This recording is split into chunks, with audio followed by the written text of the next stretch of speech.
তাহলে প্রশ্ন হলো, কোরআন আপনার কাছে কেমনে আসছে? দ্বীন আপনার কাছে কেমনে আসছে? শরিয়া আপনার কাছে কেমনে আসছে? এটা আমাদের বোঝার দরকার আছে না নাই? দেখেন, এখান থেকে আমি এসেছি ঢাকা যাত্রাবাড়ি থেকে। এখানে ঢাকা যাত্রাবাড়ি থেকে এখানের দূরত্ব সর্বোচ্চ 40 কিলো ধরেন, মাত্র 40 কিলো। এই 40 কিলো দূরত্ব পাড়ি দিতে আমার একটা রাস্তা লেগেছে, কাঁচপুর নদীতে ব্রিজ লেগেছে। ব্রিজ না থাকলে ফেরি লাগতো, ফেরি না থাকলে নৌকা লাগতো, নৌকা না লাগলে হাত পা দিয়ে সাঁতার কেটে পাড়ি দেওয়া লাগতো। বুঝেন, মাত্র 40 কিলোমিটার দূরত্ব পাড়ি দিয়ে এখানে আসতে হলে, যদি হাইওয়ে রাস্তার প্রয়োজন হয়, মাত্র 40 কিলোমিটার রাস্তা পাড়ি দিয়ে এখানে আসতে যদি গাড়ির প্রয়োজন হয়, তাহলে প্রশ্ন হলো, ইসলাম যে 1400 বছর পাড়ি দিয়ে আপনার কাছে আসলো, দ্বীন যে 1400 বছর পাড়ি দিয়ে আপনার কাছে আসলো, শরিয়া যে 1400 বছর পাড়ি দিয়ে আপনার কাছে আসলো, ইসলাম কোন রাস্তা দিয়ে আপনার কাছে এসেছে? দ্বীন কোন রাস্তা দিয়ে আপনার কাছে এসেছে? শরিয়া কোন রাস্তা দিয়ে আপনার কাছে এসেছে? ফিকহ, আকীদা, সুন্নাহ, হাদিস যা বলেন না কেন, এগুলা কোন রাস্তা দিয়ে আপনার কাছে এসেছে? নবী করিম সাল্লাল্লাহু আলাইহি ওয়াসাল্লাম হাদিসে জবাব দিচ্ছেন, يحمل هذا العلم من كل خلف عدوله، يحمل هذا العلم من كل خلف عدوله ينفون عنه تحريف الغالين وانتحال المبطلين وتأويل الجاهل।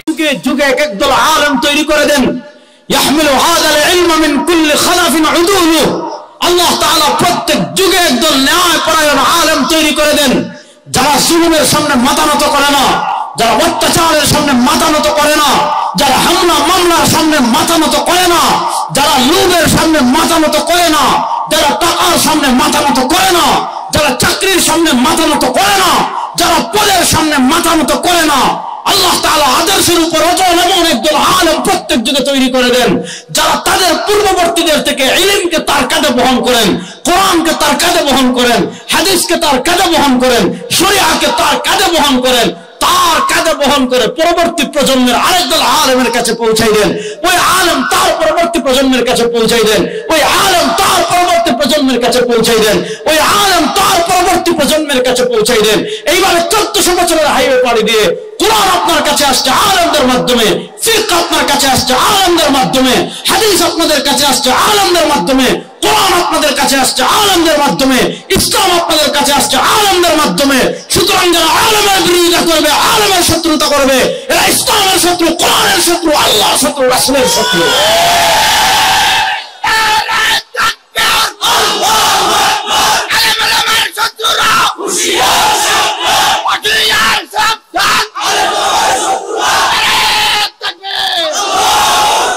এবার শুনেন, কিয়ামতের অনেক মৌলিক আলামত আছে, খুব ভালো করে বুঝবেন। কিয়ামতের অনেকগুলো মৌলিক আলামতের একটা আলামত, ইন্না মিন আশরাতিস সাআহ।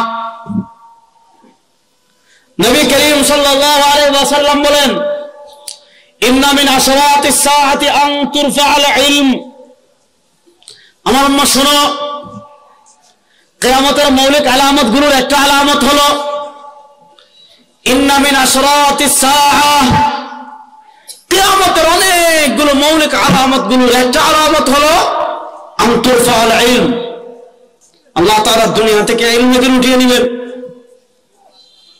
আপনি প্রশ্ন করতে পারবেন, এতাহাতিরা তো হাজার হাজার আছে, সাদ আছে, মুআদ আছে, ওয়াসিফ আছে, উসামা আছে, ইলমে দিন আবার কেমনে উঠবে? হযরত জি আছেন, অটো আমির আছেন।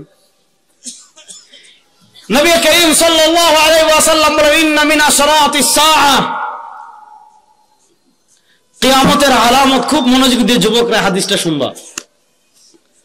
ইন্না মিন আশরাতিস সাআহ, কিয়ামতের আলামত রাজির একটা আলামত হলো আন তুরফা'আল ইলম।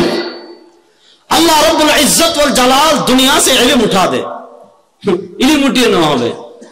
প্রশ্ন হলো, কেমনে ইলম উঠানো হবে? ফেসবুকে হুজুরদের এত এত লেকচার, ইউটিউবে হুজুরদের এত এত লেকচার। এখন তো কোরআন শরীফের অনুবাদ বাংলা পাওয়া যায়, বুখারী শরীফ বাংলা পাওয়া যায়, তিরমিজি শরীফ বাংলা পাওয়া যায়, আবু দাউদ শরীফ বাংলা পাওয়া যায়, নাসাই শরীফ বাংলা পাওয়া যায়, হেদায়া বাংলা পাওয়া যায়, আকদারুত তাহাবী বাংলা পাওয়া যায়। আকীদার কিছু কিতাব বাংলা পাওয়া যায়, ফিকহের কিতাব বাংলা পাওয়া যায়, হাদিসের কিতাব বাংলা পাওয়া যায়, তাফসীরে মাআরিফুল কোরআন বাংলা পাওয়া যায়, তাফসীরে ইবনে কাসির বাংলা পাওয়া যায়। প্রশ্ন হলো, এত বাংলা বই থাকতে, ফেসবুকে এত লেকচার থাকতে, ইউটিউবে হুজুরদের এত লেকচার থাকতে, মাওলানা সাদের মতো অটো আমির থাকতে, এই তাবলীগের এত বিশাল সাথীরা থাকতে, দুনিয়া থেকে ইলমে দ্বীন আবার আল্লাহ কেমনে উড়াবেন? এত মাদ্রাসা আছে, এত বই আছে, এত লাইব্রেরি আছে, এত কিছু থাকতে আল্লাহ দুনিয়া থেকে ইলমে দ্বীন কেমনে উঠাবেন? ইমাম বুখারী রাহমাতুল্লাহ আলাইহি সহিহ বুখারীর মনোযোগ, ইমাম বুখারী রাহিমাহুল্লাহ সহিহ বুখারীর কিতাবুল ইলম একটা পরিচ্ছেদ প্রতিষ্ঠা করেছেন, যে পরিচ্ছেদের নামকরণ করেছেন ইমাম বুখারী রাহিমাহুল্লাহ বাবুন কাইফা ইউকবাদুল ইলম। কিয়ামতের মৌলিক আলামত রাজির একটা আলামত হলো আল্লাহ দুনিয়া থেকে ইলমে দ্বীন উঠিয়ে নেবেন। ইমাম বুখারী রাহিমাহুল্লাহ সহিহ বুখারীর কিতাবুল ইলমে একটা পরিচ্ছেদ প্রতিষ্ঠা করেছেন, বাবুন কাইফা ইউকবাদুল ইলম।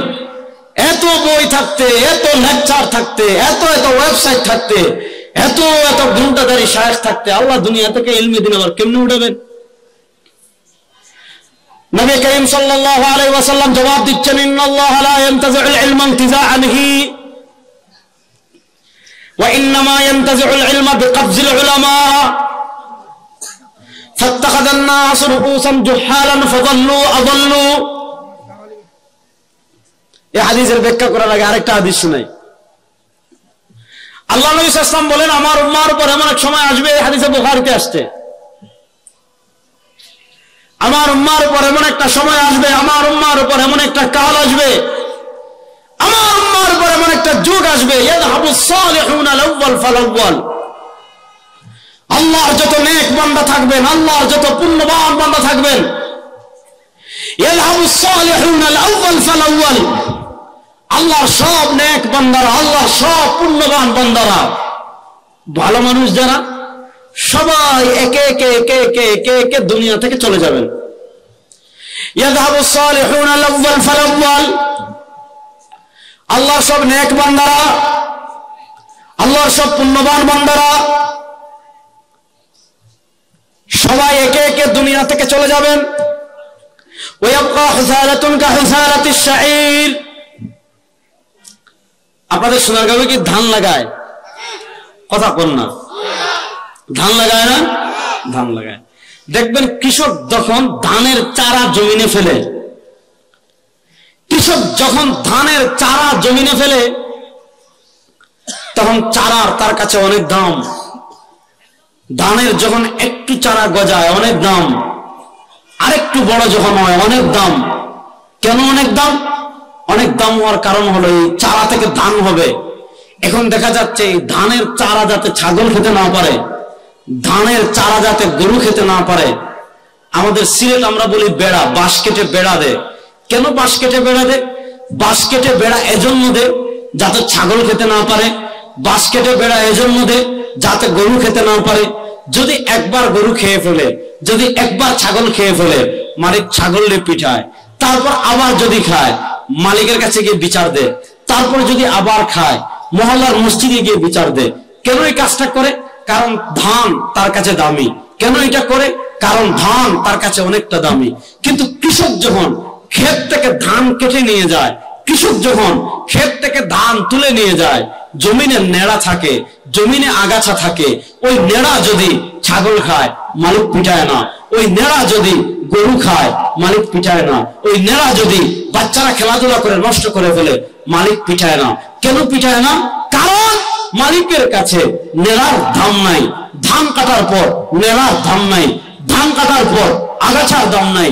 সরওয়ারে দু আলম সাল্লাল্লাহু আলাইহি ওয়াসাল্লাম বলেন, আমার উম্মার উপর এমন একটা সময় আসবে, আমার উম্মার উপর এমন একটা কাল আসবে, আমার উম্মার উপর এমন একটা যুগ আসবে, ইয়াযহাবুস সালিহুনা আল-আউয়াল ফাল-আউয়াল।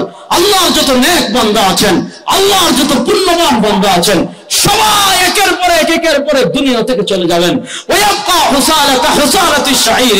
ধান কাটার পর নেড়ার যেমন কোনো দাম থাকে না, শস্য কাটার পর গাছ মাছের যেমন কোনো দাম থাকে না, খেজুর খাওয়ার পর বিচির যেমন কোনো দাম থাকে না, আল্লাহর নেক সব বান্দারা একের পরে দুনিয়া থেকে চলে যাবেন।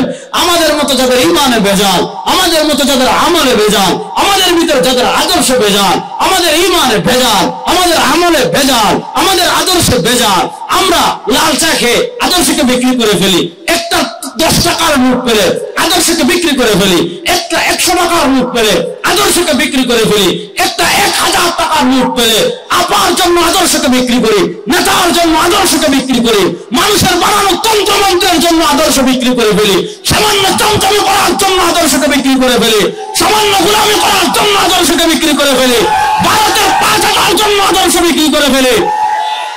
ওই যারা আদর্শ বিক্রি করে এরা থাকবে, উবাইদুল কাদের, এরা থাকবে। তো আল্লাহ বলেন আল্লাহ নবী বলেন ওয়ায়াবকা হুসালাকা হুসালাতিশ শাঈর ফালা ইউবালিহুমুল্লাহু বালা। এদেরকে হিন্দুরা পিটাবে, আল্লাহর মায়া লাগবে না। এদেরকে বৌদ্ধরা পিটাবে, আল্লাহর মায়া লাগবে না। এদেরকে খ্রিস্টানরা পিটাবে, আল্লাহর মায়া লাগবে না। এদেরকে নাস্তিকরা পিটাবে, আল্লাহর মায়া লাগবে না।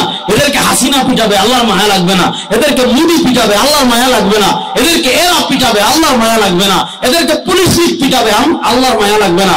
এদেরকে আনসার লীগ পিটাবে, আল্লাহর মায়া লাগবে না। এদেরকে সাদ লীগ পিটাবে, আল্লাহর মায়া লাগবে না। কেন জানেন?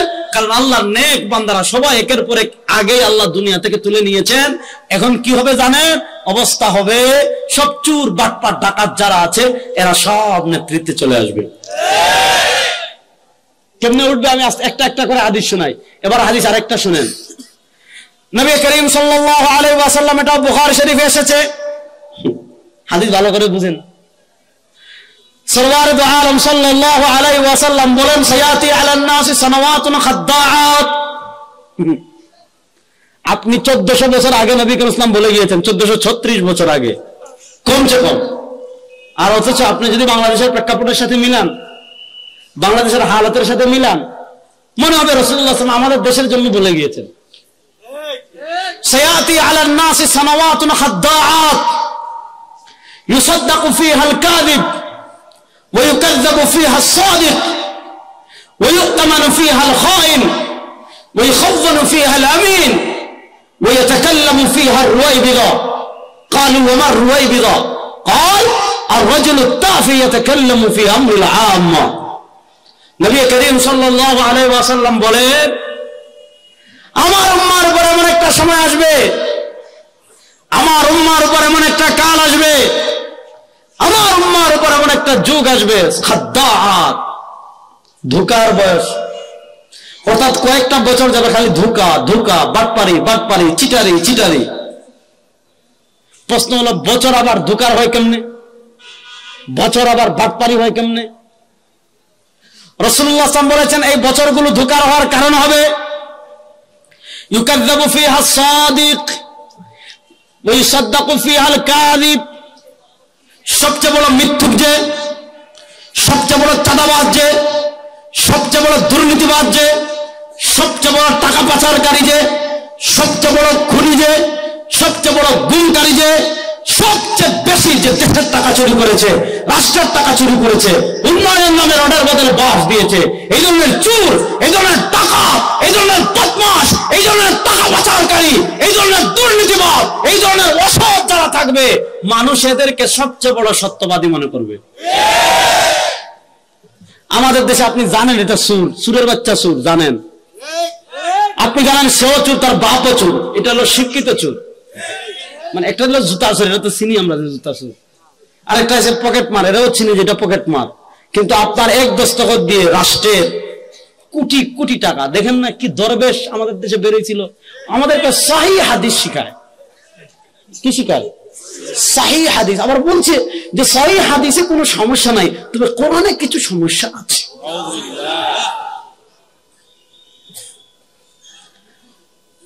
এক দরবেশ ছিল আমাদের দেশে, এক দরবেশ শেয়ার বাজার খেয়ে দিছে। এক দরবেশ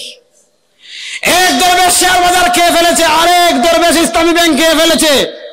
এক এক দরবেশ হাজার হাজার কোটি টাকা চুরি করেছে। এরকম চোর যারা, মিথ্যাবাদী যারা, ডাকাত যারা, খুনকারী যারা, গুমকারী যারা, গুন্ডা যারা, সন্ত্রাস যারা, মানুষ এদেরকে মনে করবে সত্যবাদী। রাসূলুল্লাহ সাল্লাল্লাহু আলাইহি ওয়াসাল্লাম বলছেন আমি না। আজকে দেখেন আমাদের দেশে এরকম চোরদের পিছনে অমুক ভাইয়ের চরিত্র ফুলের মতো পবিত্র, স্লোগান দেওয়ার মতো মানুষ আছে না নাই?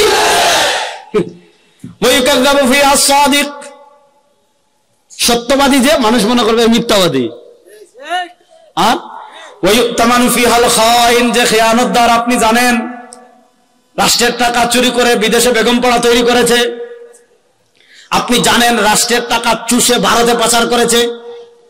আপনি জানেন রাষ্ট্রের টাকা চুরি করে কানাডায় আমাদের দেশের প্রবাসীরা নিজের শরীরের ঘামকে মাটিতে ফেলে টাকা কামায়, টাকা কামিয়ে ব্যাংকে পাঠায়, রেমিটেন্স দেয় রাষ্ট্রের। আমাদের বাংলাদেশের অর্থনীতির ভিত্তি হলো দুইটা সেক্টর, এটা রেমিটেন্স প্রবাসীরা পাঠায়, আর হলো শিল্প কারখানা গার্মেন্টস। তো গার্মেন্টসের শ্রমিকরা চাকরি করে, দেশের রিজার্ভ বাড়ে, প্রবাসীরা পাঠায়, দেশের আর্ন হয়, ব্যাংকে পাঠালে আর্ন হয়, দেশের টাকা বাড়ে, দেশের রিজার্ভ বাড়ে। তো আমার প্রবাসীরা পায়ের গাম মাথায়, এই মাথার গাম পায়ে ফেলে কামায়, আমার শ্রমিকরা মাথার গাম পায়ে ফেলে কামায়, আর চুরের বাচ্চা চুরিরা সেগুলো চুরি করে নিয়ে যায়। এই পরিবর্তন দরকার আছে না নাই? না আপনারা চান? আপনারা এই চুরিরা থাকুক, এটা চান? আপনার টাকা এইভাবে ব্যাংক থেকে কোটি কোটি না বিলিয়ন বিলিয়ন ডলার চুরি হোক, আপনি চান? পরে কি করতে হবে বলতেছি শুনেন।